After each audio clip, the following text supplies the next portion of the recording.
हमारे इस चैनल को देखने के लिए आप चैनल को सब्सक्राइब करें और बेल आइकन के ऑल बटन को ज़रूर दबाएं।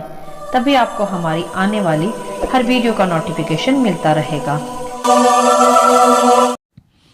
अन्य भाषा की बात हो तो ज़रूर सवाल करें। अब मैं इसके ऊपर थोड़ा सा डिटेल में आऊँगा, क्योंकि आप लोग जानते हैं कि सबसे ज़्यादा बेड़ा गर्क इसे एक शब्द ने किया जिसको कहते हैं जिब्रिश या नॉट ग्लोसा, जिब्रिश। अन्य भाषा को ये भाई साहब क्या शब्दों में बुलाते हैं, आइए देखते हैं कि उन्होंने अन्य भाषा को कितना गिरा हुआ शब्द दिया है। इन्होंने जो शब्द दिया है वो दिया है जिब्रिश, समझ की बाहर की भाषा या बातचीत। जिब्रिश अस्पष्ट या अर्थहीन भाषण, लेखन, बकवास। वह बकवास बात करता है, इस तरीके की इन्होंने शब्द दिए हैं। समार्थक शब्द बकवास, हकवास, सड़ाद, कचरा, गड़बड़। जिब्रिश के जो अर्थ निकलते हैं वो ऐसे अर्थ निकलते हैं जो काफ़ी हद तक गिरे हुए हैं। एक व्यक्ति ने कॉल किया था मुझे और उसने कहा था कि पास्टर दानियल की किताब 5:25 में जो शब्द लिखे गए थे वो ये हैं, मने मने तकेल और तकेल, मने मने तकेल। आगे और वचन था तो उसको छोड़ दीजिए, मने मने तकेल। तो ये कौन सी भाषा है?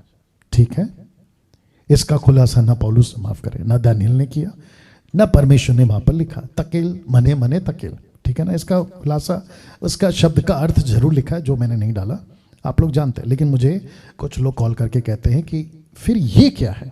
ठीक है, ऐसा हो सकता है कि उन दिनों में कोई भाषा थी, ऐसा हो सकता है कि उन दिनों में कोई ऐसा कल्चर था जिसका डिटेल हमारे पास नहीं, और यह तो हो सकता है कि कोई भाषा ही ना हो, क्योंकि मराठी, हिंदी, इंग्लिश, तेलुगु, तमिल, जितनी भी भाषाएं हैं, आई गेस 1000, 4000, 6000, मैं अगर गलत नहीं हूँ, कई तादाद में लैंग्वेजेस हैं। ये लैंग्वेज पहले कहाँ थी? ऊपर। उत्पत्ति 11 में लैंग्वेज नीचे उतरी ना। हिंदी भाषा कहाँ से उतरी? ऊपर से। मराठी कहाँ से उतरी? ऊपर से। तेलुगु, तमिल कहाँ से उतरी? ऊपर से। तो ऐसा एक और लैंग्वेज होगा जो ऊपर से उतरा। मने अर्थात गिना, तकेल अर्थात तौला, उपरिशीन अर्थात और बांटते हैं। दानियल राज भाई साहब इसका अर्थ कुछ इस तरीके से समझा रहे हैं कि ये इस तरीके की भाषा रही होगी, लेकिन मैं आपको ये शब्द जो हैं इनका जो अर्थ बता रहा हूँ, बाइबल से बता रहा हूँ, और बाइबल यहाँ पे स्पष्ट कर देती है कि इसके अर्थ ये हैं। कहीं से भी निकाल के बता दे कि अन्य भाषा में प्रार्थना करना, देखो डैनियल भाई यहाँ लिखा है। मैं फेसबुक और यूट्यूब पे आना छोड़ दूंगा। सबको जय मसीह की। मैं हूं मनीष मैसी, आप सभी का स्वागत करते हैं एल एलियन बाइबल की शिक्षाओं में। अन्य भाषा को एक तरीके से ये क्या कह रहे हैं, शैतान की भाषा बता रहे हैं।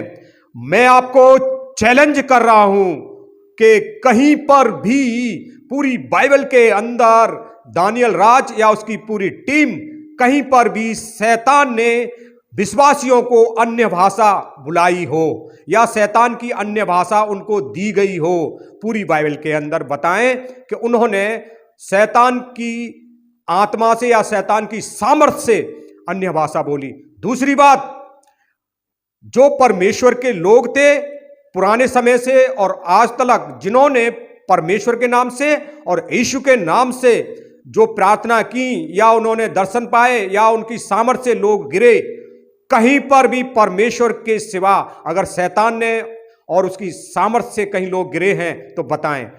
परमेश्वर में रह के हाल के संसार में बहुत सारे ऐसे लोग या संगठन हो चुके हैं जो कि शैतान की सामर्थ्य से लोग गिर जाते हैं, लेकिन परमेश्वर के सामर्थ्य से, जो परमेश्वर के नाम से, यीशु के नाम से जहां सभा हो रही हैं, उनमें शैतान का कोई कार्य बता दे बाइबल में तो दानियल राज, आप तो कई बार कह चुके हैं कि मैं अपना ये फेसबुक पे, यूट्यूब पे आना छोड़ देंगे, लेकिन आप मत छोड़ो, क्योंकि आप परमेश्वर का संदेश सुना रहे हैं और सुनाते रहिए।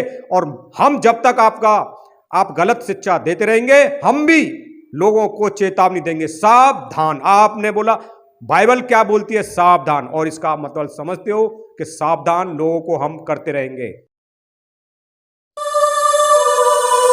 ओम